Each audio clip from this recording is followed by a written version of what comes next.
Picture a small apartment above a hardware store. One man, one laptop, one unpaid electric bill sitting on the counter. 8 months earlier, he had 60 employees and a company worth $11 million on paper. Now he has 4 employees left, a landlord asking questions, and 11 days to find $40,000 or lose the company entirely. This is the story of Daniel Okafor and the worst year of his life. 3 years earlier, Daniel had a decent job as a warehouse operations manager. Stable paycheck, nothing exciting. What he had, though, was an idea. A simple inventory tracking tool for small retailers who couldn't afford the expensive enterprise software the big chains used.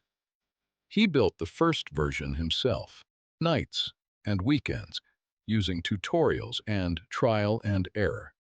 Within a year, 40 small shops were paying him monthly to use it. Within 2 years, that number was 400. He quit his job, hired a small team, rented a proper office. Everything about the business said, "This is working." By the start of what he'd later call his bad year, the company had 60 employees, a warehouse full of hardware for a new product line, and Daniel had just signed a lease on a bigger office to match the growth everyone assumed was coming. That assumption was the mistake. The first crack came when Daniel's biggest customer, a regional retail chain that made up nearly a third of company revenue, was acquired by a larger competitor and canceled its contract within 30 days. No warning, just a termination notice. Losing a third of revenue overnight would hurt any company. For Daniels, it was close to fatal because he'd just taken on new debt to fund the hardware expansion. The math that worked with that customer didn't work without it. He tried to raise a bridge round to cover the gap. 6 investors said no in 5 weeks. 2 more went quiet and never replied. To keep the company alive, Daniel started making the calls no founder wants to make. First, he cut the new product line entirely, along with the 12 people hired to build it. Then he cut his own salary to 0. Then, over 2 more rounds, he let go of most of the remaining team until 60 people had become 4. Meanwhile, his personal finances collapsed alongside the business. He'd taken out a personal loan, co-signed against his own name, to cover payroll during the worst of it. He moved out of his apartment into a smaller one above a hardware store to cut costs. His fiancée, watching the strain for months, ended the engagement that spring. By early winter, the 4 remaining employees hadn't been paid on time in 6 weeks. 2 vendors were threatening to cut off service, and Daniel had exactly 11 days before a final payment was due on the loan that had kept the lights on all year. A payment he did not have. He would later describe that winter as the point where he stopped believing the company would survive and started just trying to close it down with some dignity intact. Here's where the story turns. With 11 days left, Daniel did something he'd avoided all year out of pride.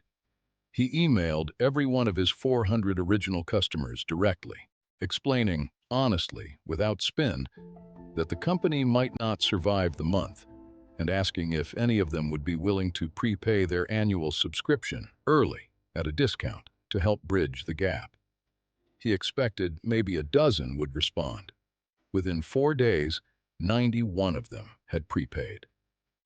It wasn't close to enough to solve the debt on its own, but it was enough real, verifiable revenue that one of the investors who'd gone quiet in the fall reached back out. He hadn't said no. He'd been waiting to see if Daniel would still be standing. That investor didn't offer the full bridge round Daniel had originally asked for. He offered something smaller and more specific. Enough to cover the loan payment, structured as a short-term note in exchange for a seat on a newly formed advisory arrangement. It landed 2 days before the deadline. It didn't fix the company. The team was still down from 60 to 4. Revenue was still a fraction of what it had been. But the company was alive on its own terms, with actual paying customers who'd chosen to show up for it. It would be easy to end this story with, and then the company became huge. That's the version people want. It's also usually not true, and it's worth resisting the urge to tell it that way. What actually happened is smaller and more honest. The company survived.